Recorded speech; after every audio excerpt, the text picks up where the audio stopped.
નમસ્કાર મિત્રો, good morning. તાલીમાર્થી મિત્રો, આપણે અગાઉ યુનિટ 8 એસી ફંડામેન્ટલમાં lesson number 49B 3 phase delta connection વિશે આપણે અભ્યાસ કરી ગયા. હવે આજે મિત્રો આપણે યુનિટ 8માં લેસન નંબર 50 બેલેન્સ અને unbalance load in 3 phase circuit. બરાબર, 3 ફેઝ સર્કિટમાં બેલેન્સ લોડ કોને કહેવામાં આવે છે અને અનબેલેન્સ લોડ કોને કહેવામાં આવે છે તેના વિશે આપણે અભ્યાસ કરીશું. મિત્રો, આ જે લેસન અંતર્ગત જે મુદ્દાઓ છે જેના વિશે આપણે અભ્યાસ કરવાનો છે તે આ પ્રમાણે છે. પહેલું છે વીજ સપ્લાય સિસ્ટમના પ્રકાર. બરાબર, વીજ સપ્લાય સિસ્ટમના કયા કયા પ્રકાર છે. બીજો મુદ્દો છે લોડના પ્રકાર, કેટલા પ્રકારના લોડ છે. બરાબર, ત્રીજો મુદ્દો છે 3 ફેઝ સર્કિટમાં બેલેન્સ લોડ. આગળ મુદ્દો છે સ્ટાર કનેક્શનમાં બેલેન્સ લોડ. આગળ નેક્સ્ટ મુદ્દો છે 3 ફેઝ સર્કિટમાં અનબેલેન્સ લોડ. અને લાસ્ટ મુદ્દો છે 3 ફેઝ સિસ્ટમમાં અનબેલેન્સ લોડનું કારણ. મિત્રો, હવે આપણે આ દરેક મુદ્દાઓ વિશે સવિસ્તાર સમજીશું. સામાન્ય રીતે પાવર પ્લાન્ટમાં વિદ્યુતનું જે ઉત્પાદન છે એ 3 ફેઝ સપ્લાયમાં કરવામાં આવતું હોય છે, 3 ફેઝમાં કરવામાં આવતું હોય છે. આ જે 3 ફેઝ સપ્લાયનો જે ઉપયોગ છે એ ડોમેસ્ટિક, કોમર્શિયલ અને ઇન્ડસ્ટ્રીયલ લોડને સિંગલ ફેઝ તેમજ 3 ફેઝ, બરાબર, બંને પ્રકારના લોડ જે છે સિંગલ ફેઝ કે 3 ફેઝ, ડોમેસ્ટિક, કોમર્શિયલ અને ઇન્ડસ્ટ્રીયલમાં એને સપ્લાય પૂરો પાડવા માટે કરવામાં આવે છે. હવે આગળ આપણે જે મુદ્દો છે આપણો કે વીજ સપ્લાય સિસ્ટમના પ્રકાર. આ જે વીજ સપ્લાય છે એ જે સિસ્ટમ છે એની, બરાબર, એના પ્રકાર કયા કયા છે. તો લો વોલ્ટેજ ડિસ્ટ્રીબ્યુશન સિસ્ટમમાં જે ગ્રાહક સુધી સપ્લાય પહોંચાડવામાં આવે છે એ મોટાભાગે બે પદ્ધતિમાં એનો ઉપયોગ થાય છે. એક છે 2 વાયર સિસ્ટમ એટલે કે સિંગલ ફેઝ સિસ્ટમ, અને બીજી છે 4 વાયર 3 ફેઝ સિસ્ટમ. હવે સિંગલ ફેઝ સપ્લાયમાં સપ્લાય જે વોલ્ટેજ છે 230 વોલ્ટ હોય છે, જેમાં એક ફેઝ અને એક ન્યુટ્રલ હોય છે. જ્યારે 3 ફેઝ સપ્લાયમાં 3 ફેઝ એટલે કે આર, વાય અને બી અને ન્યુટ્રલનો ઉપયોગ કરવામાં આવતો હોય છે. બરાબર, એટલે એને 3 ફેઝ 4 વાયર સિસ્ટમ કહેવામાં આવે છે. એટલે સિંગલ ફેઝ સપ્લાય એ મૂળભૂત રીતે 3 ફેઝ સ્ટાર કનેક્ટેડ જે ટ્રાન્સફોર્મર કે ઓલ્ટરનેટરમાંથી મેળવેલો 3 ફેઝ પૈકીનો જ આપણે એક ફેઝ હોય છે. એટલે કે 3 ફેઝ સપ્લાય સિસ્ટમને વિભાજિત કરીને, બરાબર, એને આપણે 3 અલગ રીતે સિંગલ ફેઝ સપ્લાય લઈ શકાય છે. એટલે કે 3 ફેઝ સિસ્ટમમાં આર ફેઝ અને ન્યુટ્રલ ને લઈને એક સિંગલ ફેઝ સપ્લાય આપણને મળે છે. વાય ફેઝ અને ન્યુટ્રલ, એ જ રીતે બી ફેઝ અને ન્યુટ્રલ. તો આવી રીતે સિંગલ ફેઝ જે સપ્લાય સિસ્ટમ છે એ 3 ફેઝ સપ્લાય સિસ્ટમમાંથી જ મેળવવામાં આવતી હોય છે. તો આવી રીતે વીજ સપ્લાય સિસ્ટમના બે પ્રકાર આપણે જોયા કે ભાઈ 2 વાયર સિસ્ટમ એટલે કે સિંગલ ફેઝ સપ્લાય ડોલ સિસ્ટમ, અને 4 વાયર 3 ફેઝ સિસ્ટમ એટલે કે જેમાં 3 ફેઝ અને ચોથો એક ન્યુટ્રલ, બરાબર છે, જેને આપણે 4 વાયર 3 ફેઝ સિસ્ટમ કહેવામાં આવે છે. હવે આગળ છે લોડના પ્રકાર. સામાન્ય રીતે જે ઇન્સ્ટ્રુમેન્ટ જે છે કે સાધન છે એનું જે વોલ્ટેજ છે, વોલ્ટેજના આધારે લોડના બે પ્રકાર પાડવામાં આવે છે. એક છે સિંગલ ફેઝ લોડ અને બીજો છે 3 ફેઝ લોડ. ડોમેસ્ટિક વાયરિંગમાં જે આપણે લાઇટિંગ પોઈન્ટ છે, ફેન છે કે સિંગલ ફેઝ મોટર છે, સિંગલ ફેઝ બધા સાધનો, તમારું મિક્સર કે ઇસ્ત્રી કે વોશિંગ મશીન કે ગીઝર, બરાબર, આ બધા જે લોડ છે એ સિંગલ ફેઝ લોડના ઉદાહરણો છે. આ લોડ સાધારણ રીતે લાઇટ લોડ તરીકે ઓળખાય છે. જ્યારે આપણે ઇન્ડસ્ટ્રીયલ ક્ષેત્રમાં જે બધી મોટરોનો જે ઉપયોગ કરવામાં આવે છે જેને હેવી લોડ તરીકે ઓળખવામાં આવે છે, હોય જેને 3 ફેઝ લોડ તરીકે ઓળખવામાં આવે છે. મોટર ઉપરાંત ફર્નેસ હોય છે, ટ્રાન્સફોર્મર હોય છે, વેલ્ડિંગ મશીન હોય છે. આ બધા શું છે 3 ફેઝ પ્રકારના હોય છે. આ જે લોડ છે એ હેવી લોડ કહેવામાં આવે છે કે જેની એમ્પિયર કેપેસિટી વધારે હોય છે. હવે આપણે જ્યાં સિંગલ ફેઝ લોડને સ્વતંત્ર રીતે ઉપયોગ કરી અને 3 ફેઝ લોડને સ્ટાર કે ડેલ્ટામાં જોડીને ઉપયોગ કરીએ ત્યારે 3 ફેઝ લાઇન પર લોડની જે વહેંચણી મુજબ લોડના બે પ્રકાર પડે છે. એક 3 ફેઝ બેલેન્સ લોડ અને બીજું છે 3 ફેઝ અનબેલેન્સ લોડ. બસ આ બંને પ્રકારના લોડ વિશેષ રીતે સિસ્ટમની જે ગુણવત્તા પર અસર કરે છે. હવે આપણે જે 3 ફેઝ સિસ્ટમ છે એમાં જે સિંગલ ફેઝ અને 3 ફેઝ બંને પ્રકારના જે લોડની વહેંચણી કરવામાં આવે છે, તો એ વહેંચણીના આધારે જે 3 ફેઝ સિસ્ટમ છે એમાં એના બે પ્રકાર પડે છે લોડના. એક છે 3 ફેઝ બેલેન્સ લોડ અને બીજું છે 3 ફેઝ અનબેલેન્સ લોડ. હવે આ જે બંને પ્રકારના જે લોડ છે એની આજે સિસ્ટમ ઉપર ખાસ વિશેષ અસર પડતી હોય છે. હવે આગળ જે મુદ્દો છે આપણો 3 ફેઝ સર્કિટમાં બેલેન્સ લોડ કોને કહેવામાં આવે છે.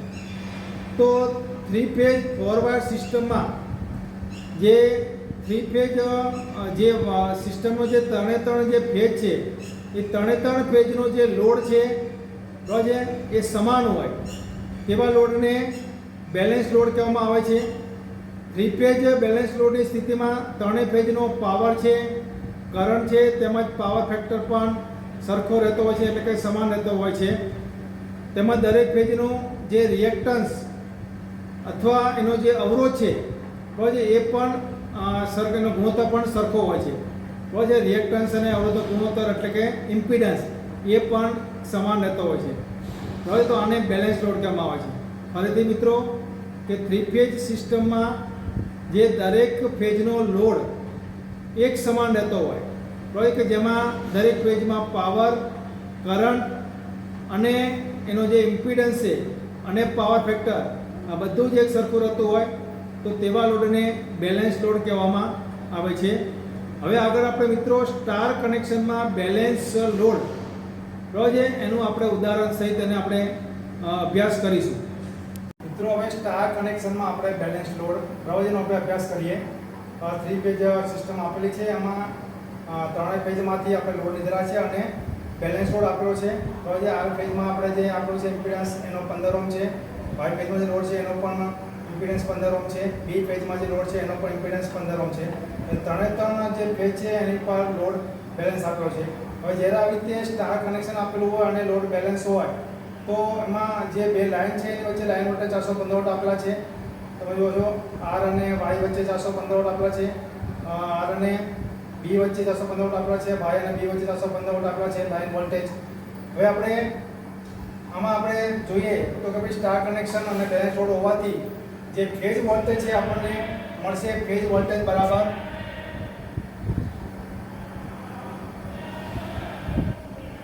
ફેઝ વોલ્ટેજ વીપી બરાબર VL છેદમાં √3 બરાબર છે. તો 415/√3 એટલે 239 વોલ્ટ આપણે મળશે ફેઝ વોલ્ટેજ. એટલે ત્રણે જે ફેઝ છે બરાબર છે આ ન્યુટ્રલ પોઈન્ટ અને ફેઝ એની વચ્ચે 245 વોલ્ટ મળશે. એટલે ત્રણે ફેઝમાં હવે ફેઝ વોલ્ટેજ એક સરખા આવે છે બરાબર છે. તો હવે અહીંયા આપણે ત્રણે સ્ટાર કનેક્શનોમાંથી ત્રણે ફેઝમાં કરંટ એક સરખો છે, કારણ કે ત્રણે ફેઝમાં લોડ એક સરખો છે. તો આપણે અહીંયા કને IR બરાબર IB વાય બરાબર IB બરાબર આપણે VP એટલે કે ફેઝ વોલ્ટેજ ભાગ્યા આપણે Z એટલે કે ઇમ્પિડન્સ બરાબર છે. તો VP આપણે આપ્યા છે 239 અને ઇમ્પિડન્સ આપ્યો છે આપણે 15 ઓહ્મ બરાબર છે. તો 15.93 એમ્પિયર બરાબર છે આપણને આજે છે કરંટ મળશે. એટલે દરેક ફેઝમાંથી IR પણ 15.93 એમ્પિયર, IY પણ 15.93 એમ્પિયર અને IB પણ 15.93 એમ્પિયર. એટલે ત્રણે ફેઝમાં કરંટ એક સરખો હોય.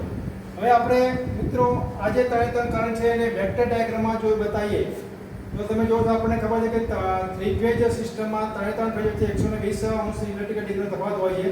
તો આપણે અહીંયા જે IR કરંટ બતાવે છે 120 ડિગ્રી, પછી IY કરંટ બતાવે છે અને 120 પછી IB. એટલે ત્રણે ફેઝ કરંટ વચ્ચે આપણે 120 અંશ ઇલેક્ટ્રિકલ ડિગ્રીનો તફાવત રાખવો છે. હવે આપણે આનું વેક્ટર ડાયાગ્રામ જો બતાવીએ બરાબર ચતુષ્કોણ બનાવ્યો છે. હવે આપણે જે IB છે આજે એનું રિઝલ્ટન્ટ જે મળે છે આપણને IN મળે છે. હવે IN છે એ IB ની વિરુદ્ધ છે, એટલે જે IB કરંટ છે એ સામે IN કરંટ છે, એટલે IN બરાબર 0 થઈ જશે. એટલે ન્યુટ્રલ કરંટ છે અહીંયા આપણે 0 મળશે આપણને, કારણ કે ન્યુટ્રલ જે પરિણામી જે આપણે મળે છે એ એનું વિરોધી છે, એટલે 0 આપણને કરંટ મળશે. કારણ કે જેટલો કરંટ આમાં છે એનું વિરોધી આ પ્રમાણે છે, એટલે બંને કરંટ જે સામે વિરોધી હોવાથી આપણે ન્યુટ્રલ કરંટ છે એ 0 મળે છે. હવે તો આવી રીતે three phase star connection balance load હોય ત્યારે ન્યુટ્રલ જે કરંટ છે એ શૂન્ય હોય છે, એટલે કે ન્યુટ્રલમાંથી કરંટ વહેતો હોતો નથી. પરંતુ મિત્રો વાસ્તવમાં આવી જે છે અવસ્થા હોય છે કે બેલેન્સ લોડની એ શક્ય નથી, કારણ કે સિસ્ટમની અંદર હંમેશા લોડ જે છે એ અનબેલેન્સ થતો હોવાથી શક્ય નથી. એટલે ન્યુટ્રલમાં જે છે એ ક્યારેય પણ કરંટ શૂન્ય હોતો નથી, પણ થોડા અંશ પ્રમાણમાં ન્યુટ્રલમાંથી કરંટનું વહન થતું હોય છે. તો આ મિત્રો છે સ્ટાર કનેક્શનમાં આપણે બેલેન્સ લોડ. હવે આપણે આગળનો મુદ્દો થ્રી ફેઝ સર્કિટમાં અનબેલેન્સ લોડ કોને કહેવામાં આવે છે. તો થ્રી ફેઝ 3 વાયર કે 4 વાયર સિસ્ટમમાં જો પ્રત્યેક ફેઝમાં જે લોડ છે એ સમાન ન હોય, એટલે કે અસમાન હોય, દરેક ફેઝનો લોડ અલગ અલગ હોય, તો તેવા લોડને અનબેલેન્સ લોડ કહેવામાં આવે છે. અસંતુલિત ભાર કહેવામાં આવે છે, અસંતુલિત લોડ કહેવામાં આવે છે. થ્રી ફેઝ અનબેલેન્સ લોડમાં પ્રત્યેક ફેઝનો જે પાવર ફેક્ટર છે તેમજ એનો જે કરંટ છે, લાઇન કરંટ કે ફેઝ કરંટ, એ પણ અલગ અલગ હોય છે.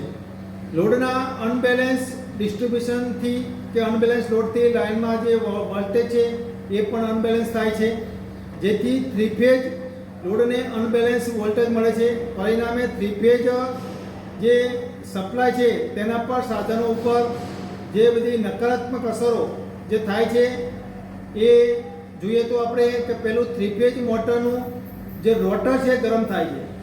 પછી જ્યારે અનબેલેન્સ થાય છે થ્રી ફેઝ સિસ્ટમમાં, તો ત્યારે અનબેલેન્સને કારણે આજે થ્રી ફેઝ સપ્લાય પર ચાલતી જે થ્રી ફેઝ મોટરો છે એનું રોટર ગરમ થાય છે. વોલ્ટેજ વધારે અનબેલેન્સ થતાં થ્રી ફેઝ ડિસ્ટ્રીબ્યુશન ટ્રાન્સફોર્મરનું જે વાઇન્ડિંગ છે એ પણ ગરમ થાય છે અને બળી જાય છે. સર્કિટ બ્રેકર પણ ટ્રીપ થાય છે કે ફ્યુઝ બળી જતા હોય છે. થ્રી ફેઝ 4 વાયર સિસ્ટમમાં અનબેલેન્સ લોડથી ન્યુટ્રલ વાયરમાં જે તફાવત એટલે કરંટ જે વહેતો હોય છે બરાબર છે, જેના કારણે પાવર વ્યય થાય છે. પછી અનબેલેન્સ લોડના કારણે શું થાય છે કે ન્યુટ્રલમાં પણ અમુક પ્રમાણમાં બરાબર છે કરંટ વહે છે, જેથી તેના કારણે પાવરનો વ્યય થતો, લોસ થતો હોય છે. આગળ છે કે જો લોડ અનબેલેન્સ હોય અને ન્યુટ્રલ વાયર ન હોય, કે કોઈ કારણસર ન્યુટ્રલ કંડક્ટર ઓપન થયો હોય, લૂઝ થયો હોય, અથવા ગ્રાઉન્ડ કરેલો ન હોય, એટલે કે અર્થિંગ કરેલો ન હોય, તો તેવી સ્થિતિમાં અનબેલેન્સ ફેઝને કરંટને રિટર્ન પાથ મળે છે બરાબર છે, મળશે નહીં. એટલે કે ફેઝ વોલ્ટેજ બરાબર લાઇન વોલ્ટેજ છેદમાં √3 પ્રમાણે હોતા નથી. એટલે ફેઝ વોલ્ટેજની કિંમત છે એ લોડમાં જે માત્રામાં અનબેલેન્સ લોડ હોય છે તે પ્રમાણે બદલે છે, એટલે કે ન્યુટ્રલ ફ્લોટિંગ સ્થિતિ ઉદ્ભવે છે બરાબર છે. અનબેલેન્સ લોડના કારણે શું થાય છે કે ન્યુટ્રલ ફ્લોટિંગ થાય છે. તેના કારણે જે દરેક લોડને જે વોલ્ટેજ મળવા જોઈએ બરાબર છે, દરેક ફેઝ વોલ્ટેજની જે કિંમત હોવી જોઈએ લોડના પ્રમાણમાં બરાબર છે, એ મળતી નથી. અલગ અલગ વોલ્ટેજ મળે છે, જેના કારણે શું છે કે ન્યુટ્રલની જે ફ્લોટિંગની સ્થિતિ ઉદ્ભવતી હોય છે. તો આ બધા અનબેલેન્સ લોડની અસરો છે બરાબર છે. શું અસર થાય છે તો કે અનબેલેન્સ લોડના કારણે થ્રી ફેઝ મોટરનું રોટર ગરમ થાય છે, વોલ્ટેજ વધારે અનબેલેન્સ થતાં થ્રી ફેઝ ડિસ્ટ્રીબ્યુશન ટ્રાન્સફોર્મરનું વાઇન્ડિંગ ગરમ થઈ ક્યારેક બળી પણ જાય છે, સર્કિટ બ્રેકર ટ્રીપ થઈ જાય છે, ફ્યુઝો બળી જાય છે. થ્રી ફેઝ 4 વાયર સિસ્ટમના અનબેલેન્સ લોડથી ન્યુટ્રલ વાયરમાં જે છે એ અમુક માત્રામાં જે કરંટ વહે છે બરાબર છે, જેના કારણે પાવરનો લોસ થાય છે. આગળ જો લોડ અનબેલેન્સ રહે તો ન્યુટ્રલની ફ્લોટિંગની સ્થિતિ ઉદ્ભવે છે, જેના કારણે ન્યુટ્રલ અડકવાથી શોક પણ લાગી શકતો હોય છે. તો આ બધા જે છે એ અનબેલેન્સ લોડ થવાના કારણે થતી અસરો છે. હવે આગળ છે મિત્રો આપણે લાસ્ટ મુદ્દો, થ્રી ફેઝ સિસ્ટમમાં અનબેલેન્સ લોડનું કારણ. આ થ્રી ફેઝ સિસ્ટમમાં અનબેલેન્સ લોડ થાય તો તેનું કારણ શું છે. તો સિંગલ ફેઝ અને થ્રી ફેઝ જે એના ગ્રાહકો છે એ ઇલેક્ટ્રિકલના એનર્જીનો સપ્લાયની સૌથી આપણે કરકસરયુક્ત અને અનુકૂળ રીતે, એટલે 440 તો 230 વોલ્ટ થ્રી ફેઝ 4 વાયર એસી સિસ્ટમ હોય છે. હવે આ સિસ્ટમ દ્વારા ગ્રાહકોને એક સાથે સિંગલ ફેઝ એટલે કે 230 વોલ્ટ તેમજ થ્રી ફેઝ એટલે કે 440 વોલ્ટ વીજ સપ્લાય પૂરો પાડવામાં આવતો હોય છે. હવે જ્યાં રહેઠાણવાળા જે મકાનો છે જેમાં RY અને B બરાબર છે. એ ત્રણેય ફેજ પૈકીના કોઈ પણ એક ફેજ અને ન્યુટ્રલ દ્વારા સિંગલ ફેજ બરાબર છે સપ્લાય આપવામાં આવે છે. જ્યારે જે ઇન્ડસ્ટ્રીયલ એરિયા જે છે જેમાં 3 ફેજ એસી મોટર જેવા જે પાવર લોડને બરાબર છે 3 ફેજ સપ્લાય આપવામાં આવતો હોય છે. હવે આ ઉપરાંત સિંગલ ફેજ જે હોય છે સિસ્ટમ જે લોડ એને પણ સિંગલ ફેજ સપ્લાય આપવામાં આવતો હોય છે. તો આવી રીતે જે 3 ફેજ ફોરવર્ડ સિસ્ટમમાં છે એમાં સિંગલ ફેજ અને 3 ફેજ બરાબર છે અલગ અલગ લોડ હોવાથી બંને જે દરેક ફેજ છે દરેક ફેજ ઉપર એક સરખો લોડ રહેતો નથી. જો સિંગલ ફેજ સિસ્ટમમાં કોઈ પણ એક કે બે ફેજને ઉપર જો વધારે પડતો લોડની મેચરિંગ થઈ જાય તો તેના કારણે આખી જે સિસ્ટમ છે એમાં અનબેલેન્સ લોડનો ઉદ્ભવ આવે છે. તો આવી રીતે જે 3 ફેજ અને સિંગલ ફેજ લોડની જે ડિસ્ટ્રીબ્યુશન જે છે એ એક સમાન ન હોવાથી જે 3 ફેજ સિસ્ટમમાં છે એ અનબેલેન્સ લોડનું કારણ બનતું હોય છે. બરાબર છે. મિત્રો અહીંયા આપણે જે અનબેલેન્સ લોડનું કારણ જોયું બરાબર છે. તો અહીંયા આપણે આ જ લેસનની અંદર જોયું કે ભાઈ 3 ફેજ જે સિસ્ટમ જે છે વીજ સપ્લાય એ સિસ્ટમના પ્રકારો કે ભાઈ એમાં જોયું કે આપણે સિંગલ ફેજ સિસ્ટમ એટલે કે 2 વાયર સિસ્ટમ અને 3 ફેજ 4 વાયર સિસ્ટમ બરાબર છે એ બે વીજ સપ્લાય સિસ્ટમના પ્રકાર છે.